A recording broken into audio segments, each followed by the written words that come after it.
Okay. Okay. So hi, Derek. Thank you for joining us, CleverOnly. To talk about your experience working or studying in our program. And before actually we start talking about that, I just wanted to ask you a couple questions. In general, what was your decision to switch to going in test automation? Why you in general decided to go? Yeah. So I brought it back before, but I understand now we're in different circumstances, so I can elaborate more on it. So from a developer standpoint, with my background, I really kind of was being able to weigh the landscape of things in the industry for a bit of time there, with a couple of different jobs that I had. And I just wasn't feeling that I was being able to be as creative as maybe others were around me or anyone else that was maybe partaking in that sort of part of the industry, because it takes a lot out of you to, be able to go in and just be like, okay, I need to start from the ground up and to develop something of my own that's going to really fully, work for a lot of the company standards and things of that nature. And so it was a lot of pressure. And I was signing up for it. It wasn't that I was shying away from it, but it just didn't feel like my full niche that I was maybe originally thinking. And so when I then got through one of my company's jobs with Infosys, and I was consulting, and I was doing various different, companies, various different positions, and I got a support position within them. And it was at Exelon when I was downtown in Chicago at one point, and it was for a support position. And so when I was in that support position, it was different. Obviously, for the first time, it was like, okay, not development. This is like totally different animal, a higher level support. And so it got me the feeling of like, okay, this is what it means to adapt. This is what it means to learn new skills. This is what it means to be there for people, even in a lot of emergency situations, because in development, you don't get that. So it offered just more perspective on me, like, what if because I liked it, but I didn't know if that would take me to the next level. And so I thought, I liked what it was kind of having me do in support. And so with automation, it was going to be kind of, I don't want to sound a certain way here, but it was definitely felt like, to me, at least, more of a hybrid. Like it was an in-between, like, okay, you script a lot, you obviously developed enough to automate a lot of processes that were normally manual, but you're not going that extra leap, right? That development would, where you're doing all of the back end, you're doing all the front end as well. Yeah. You're working with the development team that's kind of made all those functions, and now you just have to work closely with them and test that stuff. So I just like that it was kind of that border, that there's not, as many expectations. There's still expectation, but not as many as like a development role. And then you're still a lot better off than most support roles or anything underneath that. So automation was just great for me in that middle region standpoint. And also it allows you to be more like ready to go. If you create your idea or your scripts and whatever, like you can just run them and you can go off and have a coffee or something. You can True. just, if you have everything so tooth and nail, right, down to a fine line, you're ready to go.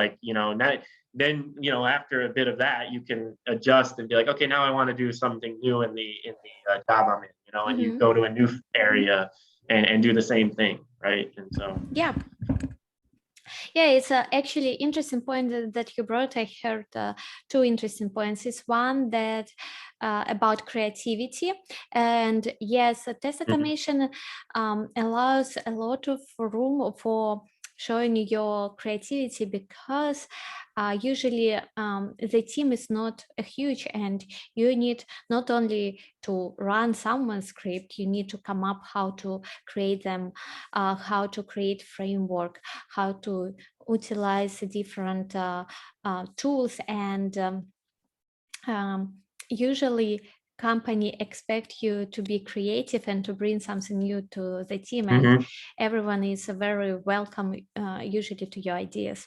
And another interesting point about in between, and yes, test automation is between testing and development.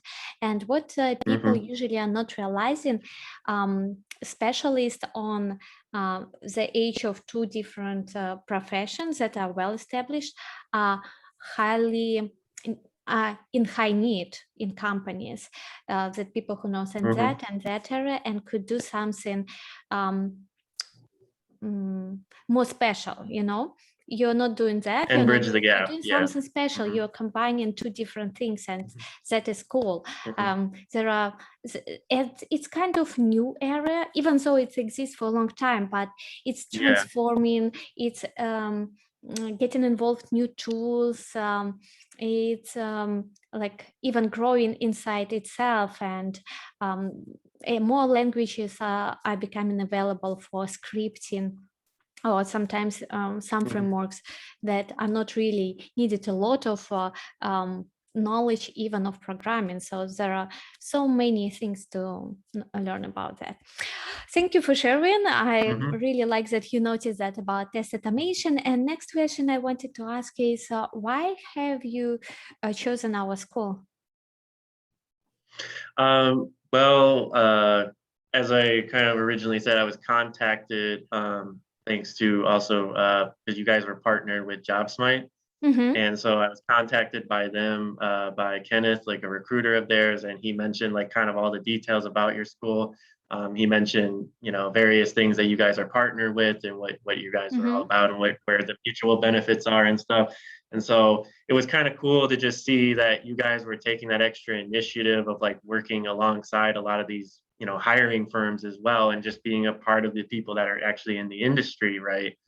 And that being able to learn from them and through them, and also be already kind of connected in a way, you know, because most of the time you take these trainings and these courses, whether it be in college or, you know, anywhere else, just out there on the internet, and you're not as connected in bridging that sort of gap.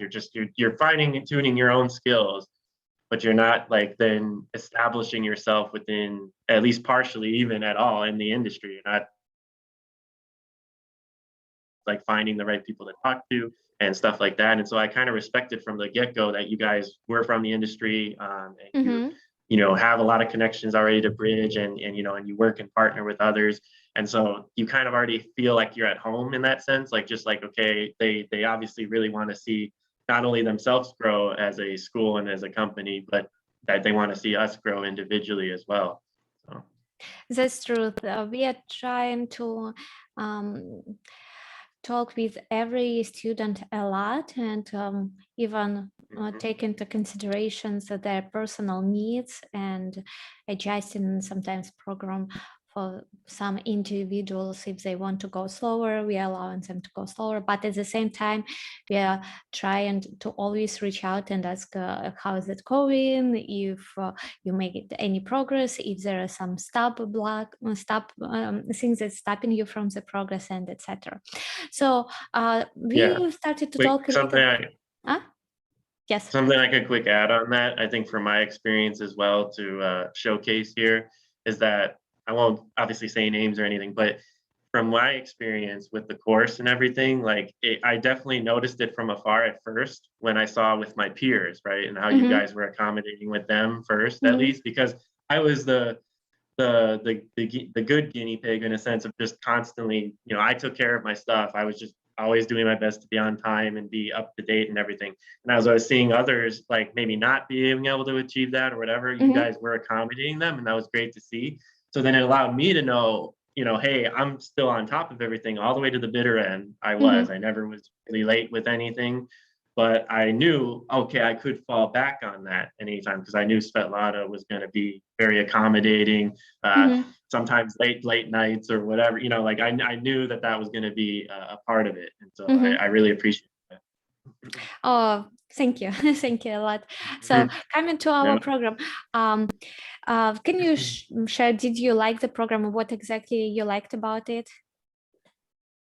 Yeah, I liked it a lot. I like, obviously, I think I told you personally, but I really like the browser stack section a lot. I did like just being able to see like you using different, all through the server end of side of things, but being able to test like various different OSs and systems, all, you know, from just, you know, just your laptop connecting to their servers, basically. You know, you tested enough on your local end and just made sure things worked from that standpoint. But seeing it come to life that way was pretty cool. But yeah, from an overall course perspective, I would say I really I did like the balance of it being, that we learned the scripting language like Python, and balancing that with just any of the tools like on the side, like the actual QA interaction side of things. So kind of being able to kind of double dip with those. But in the end, I thought it was just really nice to see how you approached it as an instructor, and just kind of brought everything together and said, this is how it can look in the end when you have everything together. And like I was talking about before, but it looks so easy, and maybe in the big grand scheme of things, right? Like you have it all simplified at the end, like when you see everything and you're like, wow, okay, plug in, browser stuff, plug in, anything for Selenium, like encapsulate, like using it all together like that is just really cool to see it come to life. So nice.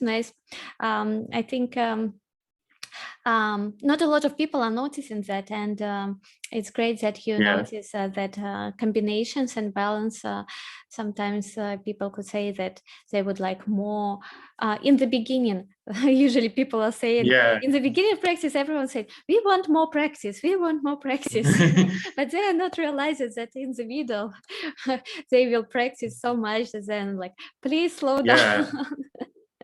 Well, I always said too that that zoo assignment was really good, like really timely. I felt too, of just like, if you really think about it and sit back, it's using a lot of what you learn, and it's just it's a matter if you want to go the extra mile. If you just want to complete it to complete it, solve it to solve it, okay. But if you really think about it, it can bring all of those things together and be a great test for people. So that's true.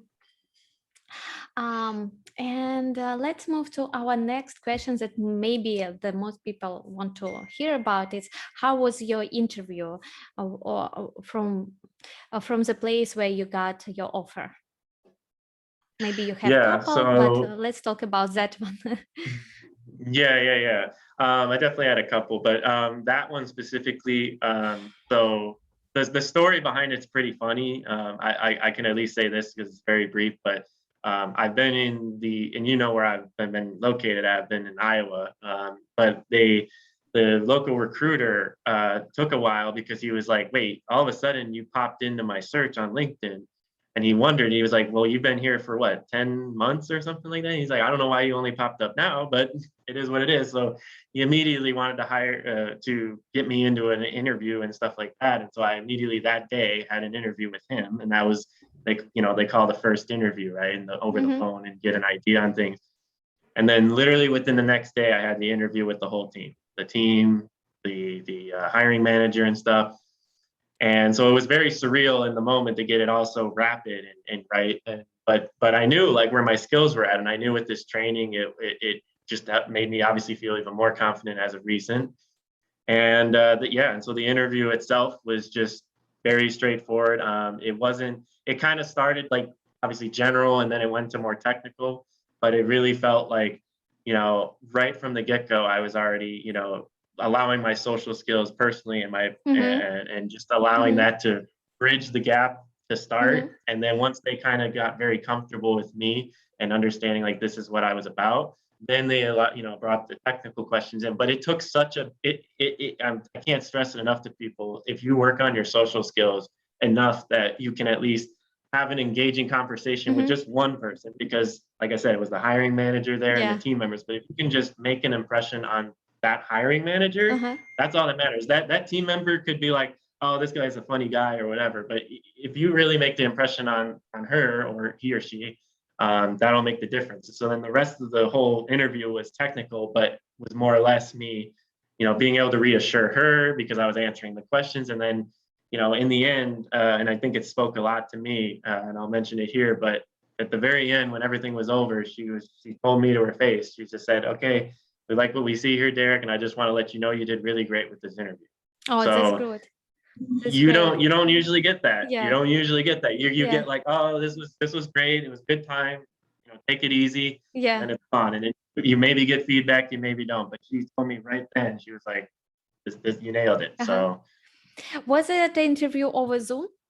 Or you? Yes. And how many people was on the call?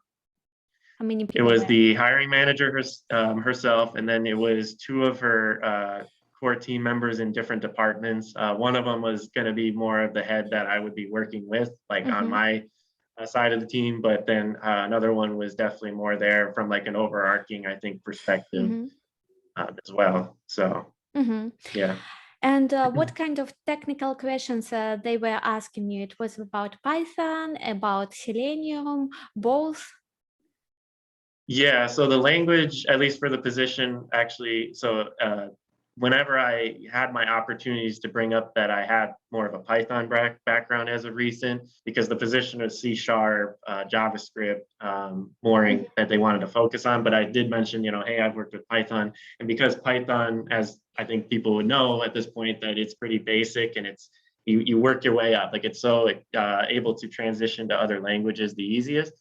And so at that point, I knew like I could talk to them enough about it, like that I did object-oriented programming with it. This is how I set up my variables and things like that. Like once I went in depth with the Python side of it, what I was doing, then they kind of understood like, okay, he could do that in C#, he could do that. Yeah. But the technical questions were more like, when you set up your test cases and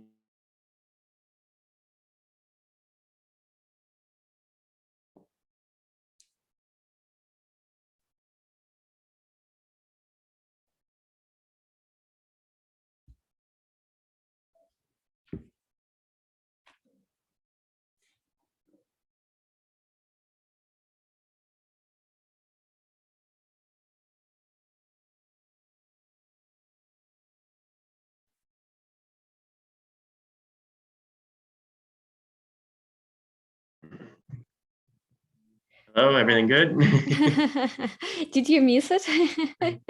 No, I think I think the live stream still was going, so I think that part probably heard it, but the recording maybe didn't. But yeah, I just was saying that any skills basically that they otherwise asked about, I knew them already and I could just elaborate on them, or if I didn't know them, even if I kind of felt like I knew a tool that was close enough to it, I didn't respond. It's not smart to. It's because then they're going to always think to ask you more on that, and then you're not going to know. So I just steer clear of that. But most of them were very much in line. It was a pretty solid fit. And that's what you want to do. If you want to make sure you're applying for positions that are pretty inclined with where your skills are. If you're only applying to a position and half of the skills you learned or that you have to yourself, to your name, you're only using in the end, like I don't think that's as ideal, because yes, you want to learn new stuff, but you don't want to learn like basically half of your position or half of your job when you learned all these tools and skills that are so useful and inclined for a full, more appropriate position.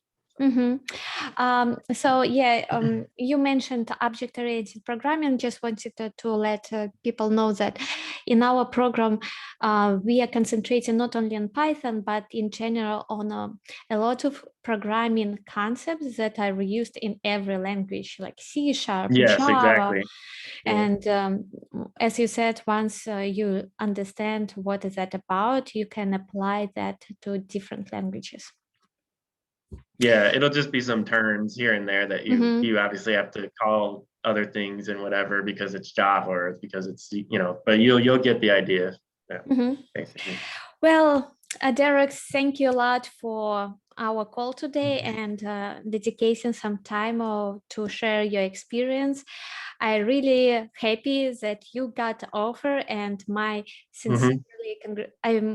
my honest congratulations. I'm so happy for you, and I'm glad that you actually found the job pretty quickly, and I hope that that will be something that you will enjoy.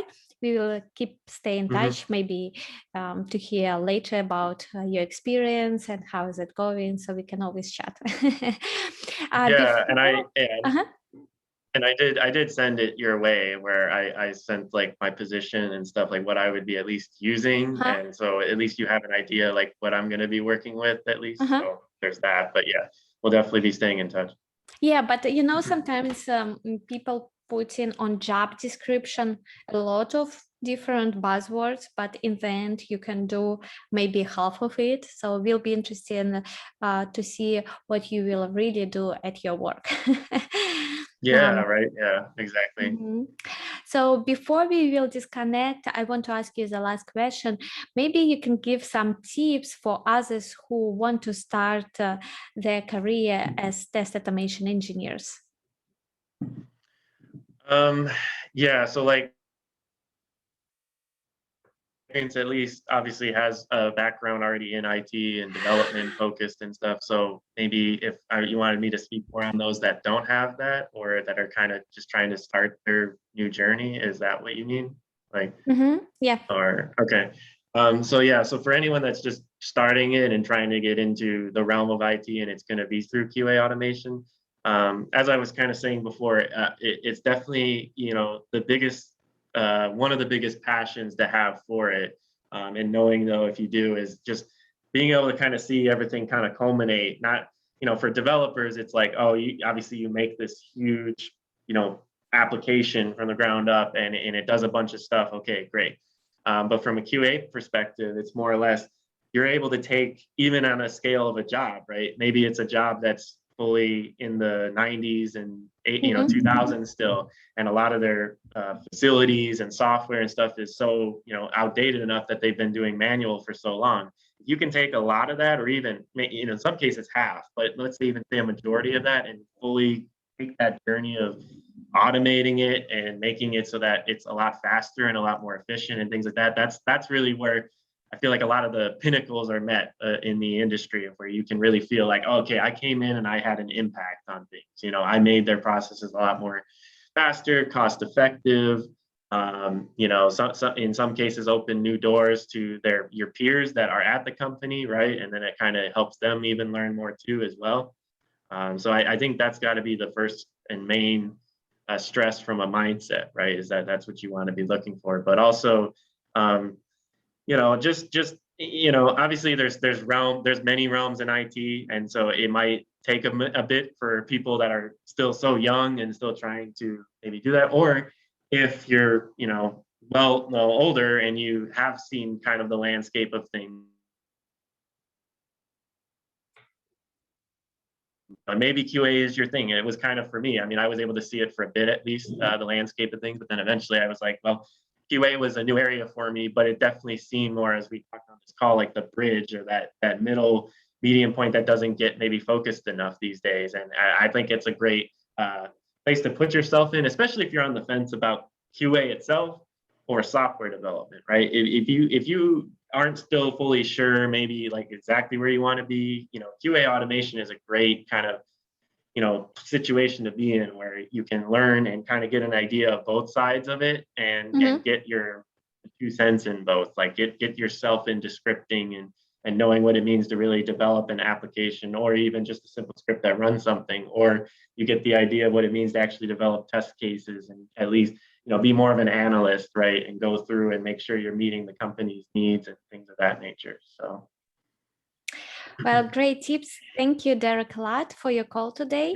Everyone who will watch this video, you can always ask your questions in the comments so we can address them later. And Derek, was nice to see you. Good luck on your work. And I think we will. Thank you. Thank you for having me. And it was great. Thank you a lot. Yeah. Yeah. Thank you so much, Svetlana, for everything that you've done as well. So really have a good appreciate it. the rest of your day, and keep in touch. Yeah.